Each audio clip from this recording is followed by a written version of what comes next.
Kolkata lady doctor murder case में एक के बाद एक नए नए अपडेट सामने आ रहे हैं। आज डिकोडिंग क्राइम में बात करेंगे डायरी के पन्नों के बारे में, जिसे फाड़ दिया गया है बकायदा सीबीआई के हाथ।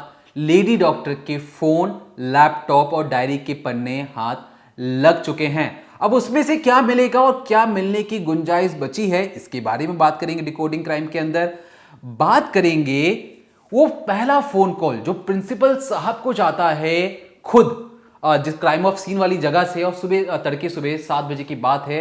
कहा जाता है कि सर एक लड़की है जिसकी लाश मिली है, आप फौरन ही मौका वारदात पर पहुंच जाइए। भागे भागे प्रिंसिपल साहब पहुंचते हैं और लगभग 8 बजे के करीब पहुंच जाते हैं।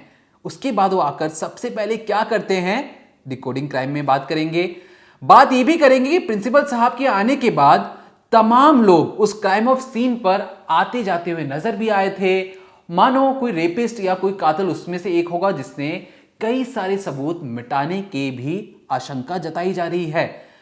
तीसरी जो चीज हम बात करेंगे डिकोडिंग क्राइम में, कि कैसे जो पिता ने कई आरोप लगाए हैं कोलकाता पुलिस के ऊपर। कहा है कि बेटी के अंतिम संस्कार के लिए बहुत ज्यादा जल्दबाजी की गई, 3 बॉडी पहले से ही रखी थी, मेरी बेटी को जलाने के लिए मुझ पर दबाव बनाया गया। अब पूरी कहानी क्या है ये भी बात करेंगे। बात करेंगे लेडी डॉक्टर की मां के बारे में। दरअसल जब पहली बार अस्पताल से कॉल जाता है और कहा जाता है कि मैडम जल्दी अस्पताल से आ जाइए, आपकी बेटी बीमार है। अस्पताल से किसी ने ये चीज क्यों बताई जब एक लाश मिल चुकी है, और लाश मिले हुए भी लगभग 4 घंटे होने वाले थे, और अस्पताल से फोन किया जाता है और कहा जाता है कि मैडम जल्दी आ जाइए, बेटी बीमार है। अस्पताल क्या छुपाना चाह रहा था। उसके बाद सीबीआई ने शनिवार तक लगभग 13 लोगों से पूछताछ की। उन 13 लोगों में से अधिकांश लोग, जो सूत्र बताते हैं हमारे, कि उन्होंने कहा है कि अस्पताल में तस्करी चलती है। तस्करी किस चीज की चलती है? ऑर्गन्स की तस्करी चलती है। यहां तक कि कई सारे दावे किए गए अस्पताल को लेकर। अस्पताल के दीवारों के पीछे कौन सी रहस्यमयी चीज चल रही है जिसे दबाने की कोशिश चल रही थी, उसे सीबीआई को अब उजागर करना होगा। तो चलिए अब सिलसिलेवार तरीके से बात करते हैं कि पूरा मुद्दा क्या है। लेकिन मैं आगे बढ़ूं उससे पहले मैं आपको लेडी डॉक्टर के पिता की एक बाइट सुनाना चाहता हूं, जिसमें वो बकायदा वो कह रहे हैं कि किस तरीके से कब्रिस्तान में जब 3 बॉडी पड़ी हुई थी तो उनकी बेटी के अंतिम संस्कार के लिए उन पर दबाव बनाया गया। तो क्रिमिनेशन घाट का बारे में बोलता है, श्मशान घाट के बारे में। उधर 3 बॉडी पड़ा हुआ था, लेकिन उसके पहले ही हमारा लड़की का बॉडी जला दिया गया। क्यों, क्या वजह थी ऐसी? आप लोगों ने मना नहीं किया? आप लोग भी तो थे वहाँ पे। नहीं, इसमें तो क्या, उस टाइम में तो हम लोग तो क्या बोले, हम लोग तो पूरा चूर हो गया। हम इसलिए तो मेरा क्या बोलेंगे उसको। 3 बॉडी में से पहले आपकी बेटी की बॉडी जलाया गया। किसने फोर्स किया था ये? क्योंकि उस समय निर्मल जो टीएमसी के यहाँ के विधायक है वो भी थे साथ में। वो तो हम पहले से ही मेरा साथ में था। वो जो क्या बोले, दोस्त समान ही है। अब जैसा कि आपने सुना कि जो लड़की या कहे लेडी डॉक्टर के जो पिता है, वो सीधे तौर पर कोलकाता पुलिस पर आरोप लगा रहे हैं और कह रहे हैं कि किस तरीके से जल्दबाजी की गई। अब ऐसे में जब कोलकाता पुलिस ने हाल ही में सीबीआई को बहुत सारे सबूत लाकर दिए कि देखिए भैया, हमने जो जांच पड़ताल की उसमें हमें ये सारी चीजें मिली और हो सकता है आपको ये जांच में मदद करे, तो कोलकाता पुलिस ने फोन दिया, लैपटॉप दिया और डायरी भी दी।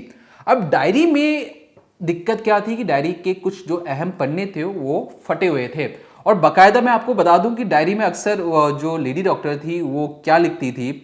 लेडी डॉक्टर हमेशा गोल्ड मेडलिस्ट एक डॉक्टर बनना चाहती है। गोल्ड मेडलिस्ट से मतलब, कहने का मतलब, वो चाहती है कि सबसे अव्वल दर्जे की वो एक डॉक्टर बने, ऐसी पढ़ाई लिखाई करे कि वो अच्छे नंबरों से क्या, गोल्ड मेडल वाले नंबर से फर्स्ट डिवीजन लेके आए।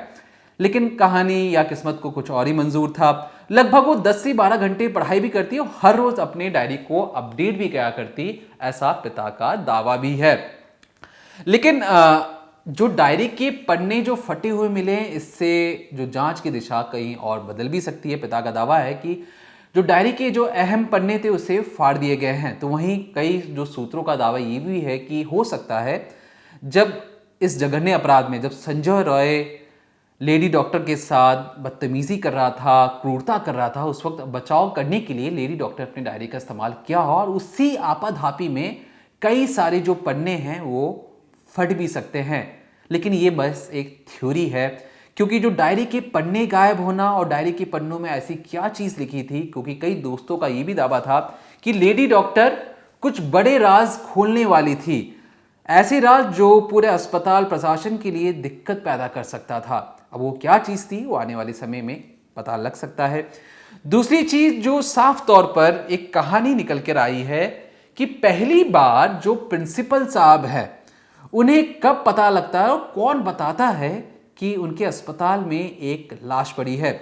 दरअसल ये जो पूरी वारदात हुई थी, जो संजय रॉय ने क्रूरता और जो हफ्सी वाले कहें या शैतान कहें, उस शैतान ने जब तड़के सुबह 9 अगस्त के तड़के सुबह इस जघन्य अपराध को अंजाम दिया, तो लगभग सुबह सुबह 7 बजे पहला फोन कॉल हॉस्पिटल स्टाफ की तरफ से प्रिंसिपल को जाता है, संदीप घोष को जाता है और कहा जाता है कि सर एक लड़की है जिसकी लाश मिली है और उसकी नब्ज नहीं चल रही है, आप फौरन आ जाइए क्योंकि ये दिक्कत वाली बात है।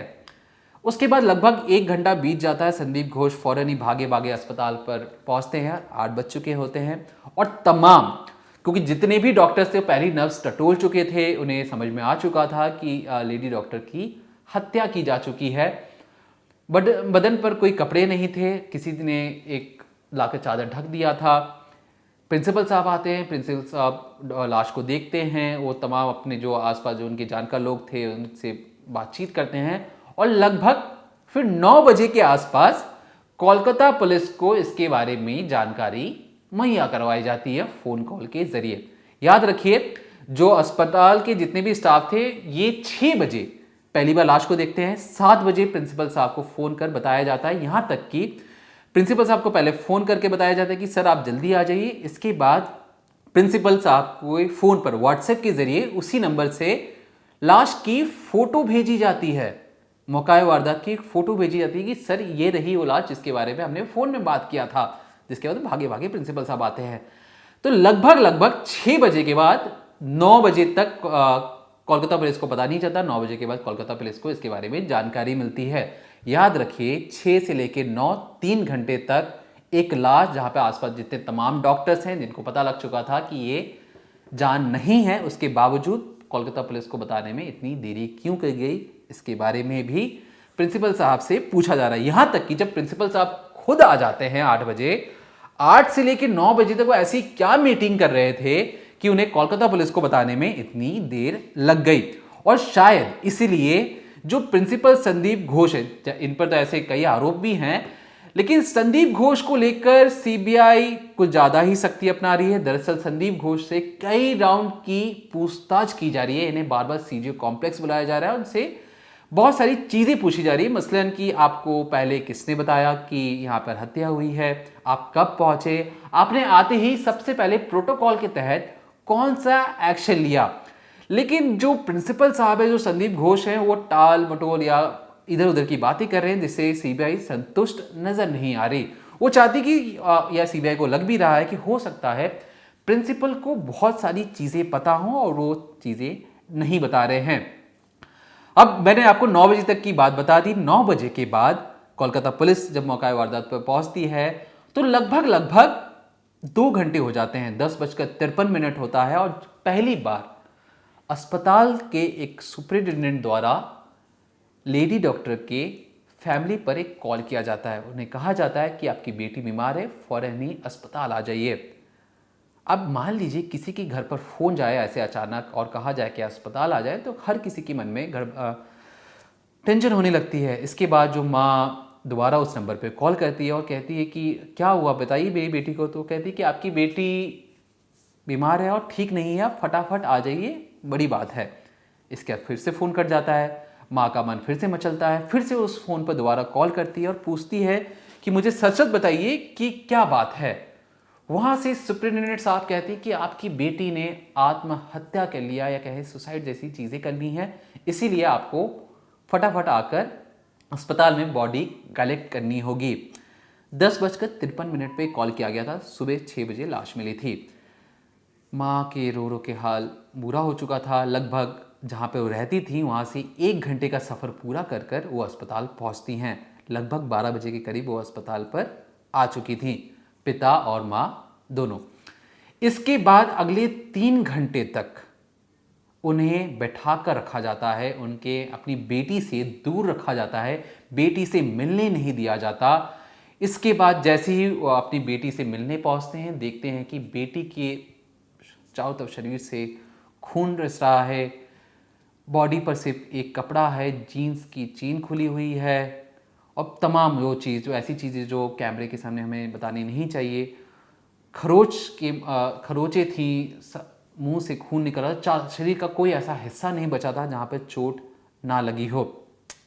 इसके बाद जो पिता ये दावा करते हैं कि बेटी को कहीं और मारा गया होगा, उसे लाकर सेमिनार हॉल में पटक दिया गया, सिर्फ और सिर्फ ये दिखाने के लिए कि सेमिनार हॉल में ये सारी वारदातें पूरी हुई हैं। यहीं से सीबीआई के कान भी खड़े होते हैं। सीबीआई तमाम सबूत इकट्ठा करने की कोशिश करती है और सीबीआई इस एंगल से भी जांच कर रही है जिस एंगल से पिता ने दावा किया।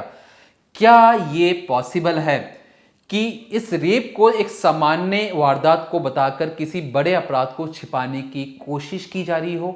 क्योंकि तमाम जो चीजें हैं वो कहीं ना कहीं इस ओर इशारा भी करते हैं। जो लेडी डॉक्टर है, कई दोस्तों का ये भी दावा था कि लगभग इनके पास ऐसी कोई जानकारी थी जो अस्पताल प्रशासन नहीं चाहता था। अब इस दावे को मजबूती इस बात से मिलती है कि लगभग इससे 2001 की बात है, लगभग 23 साल पहले ऐसा ही कुछ एक सौमित्रा विश्वास नाम की लड़की के साथ हुआ था। उसकी भी जब डेथ होती है, पुलिस आके पहले सुसाइड बताती है।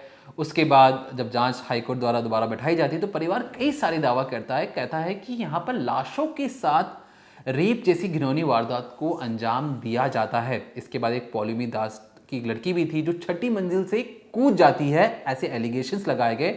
और अब तक पौलमी और सौमित्रा जो लड़का था, पौलमी जो लड़की थी, उनकी केस में शुरुआती जांच में और जो उनके दोस्तों ने कहा कि बड़े रैकेट से उजागर उस टाइम नहीं हो पाया। उम्मीद जताई जा रही है कि शायद इस बार इस केस से ही सही, कम से कम अस्पताल के अंदर जो चीज़ें चल रही हैं, जो रहस्यमयी चीज़ें जो चल रही हैं, वो बाहर तो आएंगी। क्योंकि कई लोगों का ये दावा था, जो रेसिडेंट डॉक्टर्स हैं उनका ये दावा था कि देखिए मानव अंगों की तस्करी की जाती है, वहाँ पर जो ड्रग्स का जो रैकेट है वो चलाया जाता है। ये जो सारे दावे हैं वहाँ के रेसिडेंट डॉक्टर्स भी करते हैं और तमाम जितने भी मीडिया रिपोर्ट्स हैं, हर जगह ये बात खुले तौर पर बताई और लिखी भी जा रही है और हर किसी को ये पता भी था। लेकिन ये अब तक बंद दरवाजे की चीज़ें हो रही थी। और जैसे ही बॉडी बाहर आई, जैसे ही जो लेडी डॉक्टर की बातें पहले प्रिंसिपल ने छुपाने की कोशिश की, माँ को पता लगता है, माँ को पता लगने के बाद ये कोशिश ये थी कि मीडिया तक ये बातें ना जाए। लेकिन फिर धीरे धीरे ये सारी चीज़ें, लेडी डॉक्टर की जो रेप के बाद हत्या कर दी गई, ये आरजीकर मेडिकल कॉलेज की दीवारों से बाहर निकलकर पहले मीडिया के पास पहुंचती हैं, फिर मीडिया से देश तक और देश के बाद पूरे देश में अब इसे लेकर बवाल खड़ा हो गया है। दरअसल जो सीबीआई टीम जब जांच के लिए पहुंची तो उन्हें कई सारे सबूत भी मिले और सबूत के तौर पर वो अब फिलहाल के लिए तो पूरा 3D मैपिंग कर रहे हैं। वो ये भी समझना चाहते हैं कि जो संजय रॉय है उसकी मेंटल स्थिति क्या थी, क्योंकि जब वो रेप करने के बाद पुलिस बैरक में जाकर सो जाता है और उसे जरा सा भी अपने ऊपर पछतावा नहीं था कि उसने किस कदर इतने बड़े जघन्य अपराध को अंजाम दिया है, वो जाकर सो जाता है। तो सीबीआई पहली चीज तो संजय राय की मेंटल स्थिति समझना चाहती है। अब क्योंकि जैसा कि मैंने आपको पहले बताया कि जब पहली बार 7 बजे कॉल जाता है, उसके बाद 8 बजे तक प्रिंसिपल साहब आते हैं, तो जो क्राइम ऑफ सीन था जहां पे लेडी डॉक्टर थी, वहां पर तमाम लोगों के आवाजाही के लिए कोई चीजें या रोकने के लिए नहीं बनाई गई थी। तमाम जूनियर डॉक्टर्स अंदर जा रहे थे, तमाम हॉस्पिटल के स्टाफ अंदर जा रहे थे। बेड से लेकर नीचे जितने भी फुटप्रिंट्स हो सकते थे संजय रॉय या किसी भी दूसरे अपराधी के, उससे शायद कोई मिटा भी सकता है।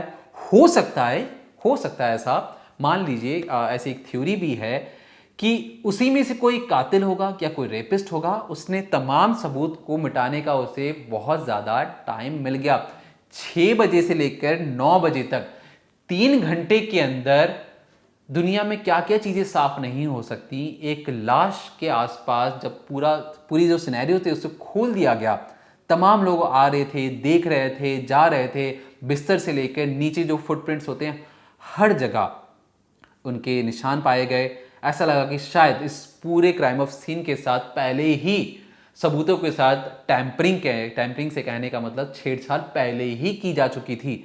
रही बची कसर जो पूरी कर दी थी, जो भीड़ आई थी उस रोज, जिसने हॉस्पिटल में तमाम सीसीटीवी फुटेज से लेकर इमरजेंसी वार्ड में तोड़फोड़ मचाया, इसे लेकर भी कहा गया कि देखिए जो भीड़ आई थी उसने भी सबूत मिटाने की कोशिश की, ऐसा कहा गया, लेकिन कोलकाता पुलिस ने इसे डिनाई भी किया।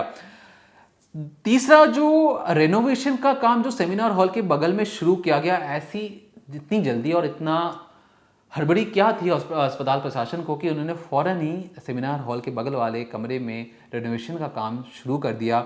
इसे लेकर भी तमाम तरीके के सवाल उठाए जा रहे हैं कि क्या अस्पताल प्रशासन कुछ बड़ा छिपाने की कोशिश कर रहा है। इसमें तमाम जो सूत्र हैं वो हमारे बताते हैं कि कई राजनीतिक पार्टियों से भी जो इनके तार जुड़ते हुए नजर आ रहे हैं, लेकिन कोलकाता पुलिस को कोई अहम सुराग नहीं मिला था, इसलिए उन पर कोई कार्रवाई नहीं की गई। लेकिन कई डॉक्टर्स पर उन पर शक था, लेकिन सबूत ना होने के कारण उन्हें छोड़ दिया गया या उन पर कोई केस नहीं बना।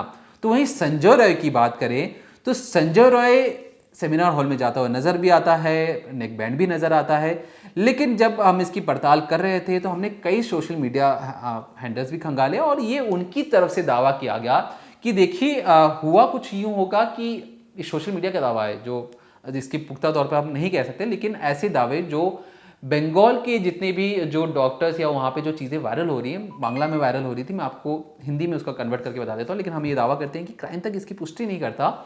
उसमें ये कहा गया कि देखिए जिस तरीके से किसी और ने उसके साथ कोई चीज़ें की, क्योंकि लेडी डॉक्टर कुछ बड़ा खुलासा करने वाली थी, उसने कहा था, ऐसा वहाँ पे दावा किया जा रहा है कि सोशल मीडिया पर आकर कुछ बड़ी चीज़ें अस्पताल के खिलाफ बोलने वाली थी, जिससे डरकर अस्पताल के कुछ बड़े लोगों ने उसके पहले मर्डर कर दिया और संजय रॉय को इशारा किया कि जाकर उस लड़की के साथ रेप जैसी घिनौनी वारदात को अंजाम दे दो या जो तुम्हें उस लड़की के साथ करना है कर लो।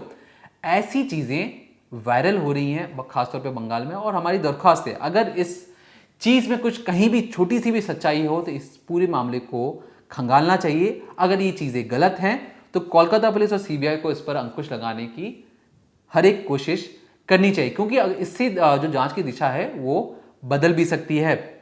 खैर बात करें कि जिस तरीके से जो आरजीकर मेडिकल कॉलेज में पहले भी जितने भी आरोप लगे तमाम तरीके से, अगर मैं आपको बताऊं कि जो पहले भी कई सारी जो रिपोर्ट्स आई हैं उसमें आरजीकर मेडिकल कॉलेज पर लेकर बहुत सारी बातें कही गई हैं। मैं आपको एक एक चीज़ आपको बता दूं तो उसमें जो पहले भी मीडिया रिपोर्ट्स है उसमें क्या क्या कहा गया, मैं आपको पहली चीज़ बताता हूं। तो 2001 की बात आपको पता है, जब सौमित्रा विश्वास की जो मौत हो जाती है उससे कहा गया कि ये सामान्य मौत है, लेकिन जब जो हाई कोर्ट के दखल के बाद जांच बिठाई भी जाती है तो परिवार का दावा था कि देखिए जो उनका बेटा है उनके पास कई ऐसे सबूत थे और जिसे आरजीकर मेडिकल कॉलेज नहीं चाहता था कि सबूत बाहर आए।